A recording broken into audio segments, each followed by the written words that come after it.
عثمان ایک بہت نیک اور رحم دل لڑکا تھا۔ اس کے پاس ایک پالتو بلی تھی جس کا وہ بے حد خیال رکھتا تھا۔ بلی بھی عثمان سے بے حد پیار کرتی تھی۔ ایک دن عثمان گھر کے صحن میں موجود نیم کے درخت کی چھاؤں میں لیٹا آرام کر رہا تھا کہ اسے کسی پرندے کی سریلی آواز آئی۔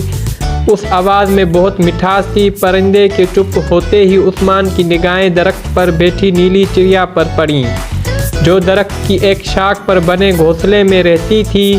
اب روز اس کا معمول بن گیا، فرصت ملتے ہی اس کی نگاہیں ننھی چڑیا کو تلاش کرتی۔ اس کی آواز سن کر عثمان کے لبوں پر مسکراہٹ آ جاتی تھی۔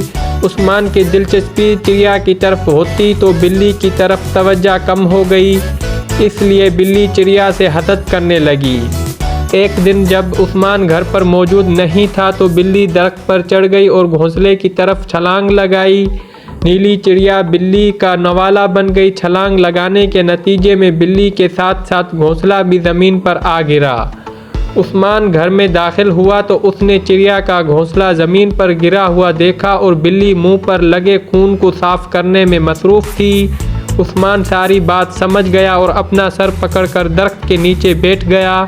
اس کی آنکھوں سے آنسو بہنے لگے۔ روتے ہوئے اس کے منہ سے بس یہی الفاظ نکلے، میری پیاری بلی، تم نے ایسا کیوں کیا؟